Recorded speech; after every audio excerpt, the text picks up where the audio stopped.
Greetings everyone, and I hope you have been having a wonderful Advent, which is the period leading up to Christmas, the days and the weeks as we are waiting for Christmas, and I hope it has been wonderful for you.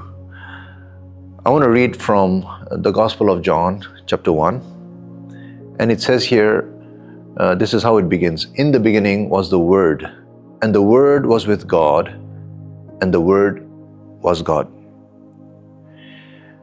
I once heard a preacher on TV, and I keep saying this all the time because I got very, very mad listening to that preacher. He's a very famous preacher, very wealthy, big ministry. If I mention him, all of you will know his name.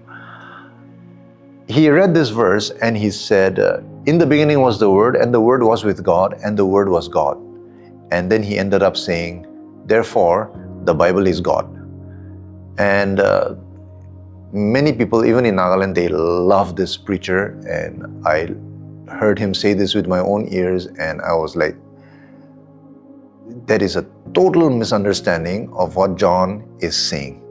Because when John uses the word in this passage, he is not referring to the Bible. He is referring to Jesus. And so in the beginning was the Word, and the Word was with God, and the Word was God.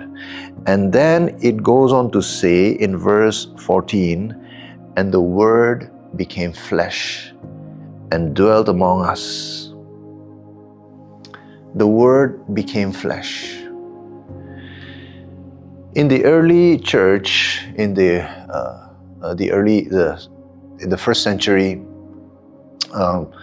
during that time, one of the main heretical teaching doing the rounds and creeping into the churches, and the apostles and the early disciples of Jesus would warn the people about this false teaching and this false doctrine, was something called Gnosticism. And they usually would approach and come against this false teaching from the angle of the incarnation, which is the birth of Jesus, or God becoming man, the incarnation. Because what this false doctrine was teaching was that basically that anything material is evil, that this world is evil, the human body is evil, and therefore it is impossible for God to become a human. Because if that were to happen, God himself would be joining himself with sin and with evil, and therefore they said that it was impossible for God to take on human flesh. And so John clearly says that God became flesh. God took on a human form. Paul also talks about this in the letters of John, especially 1 John. You will read that again, that he became human. Now, what this means for us is that the incarnation or Christmas, God becoming flesh, is God's stamp of approval on the material world. It is God saying that the world I created is good. It has been scarred and marred by sin. It has been destroyed by sin in many ways, and yet originally, the world is good, and the physical world is good. The physical body is good because God created it. And so God comes to redeem his physical creation, not only our souls, not only our spirits, but including our physical bodies and this whole world that he has created. And so that's what Christmas is about. See, we talk about Christmas, we talk about the birth of Jesus, but we have to understand where this leads. Ultimately, the birth of Jesus will lead to the death of Jesus on the cross and his resurrection. And this resurrection of Jesus, we must connect it to the incarnation, the story of Christmas, that one day, just as Jesus rose again from the dead in a physical body, God is going to redeem our physical bodies, and along with us, the whole world. Everything is going to be renewed and restored. That is what the incarnation or the birth of Jesus is leading to. It is the renewal of all creation. And therefore, I just want to say this.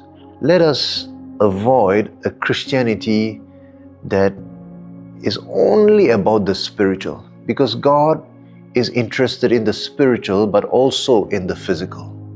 And therefore, worship is important, and prayer is important, and preaching is important, but so is cleaning up our streets, so is taking care of our physical bodies, so is taking care of the animals and the plants and the trees and the rivers. God is interested in both because God created both, the spiritual and the physical. 1 Corinthians 15 is Paul's long teaching on the resurrection. If you read 1 Corinthians 15, Paul goes on and on and on about the resurrection of Jesus and the resurrection of all of us humans. And in verse 58, at the end of 1 Corinthians 15, Paul says this, and therefore, that's how he begins verse 58, therefore what? Because of the resurrection that he has already talked about. Therefore, because there is resurrection, he says, be steadfast, immovable, always abounding in the work of the Lord, knowing that your labor in the Lord is not in vain.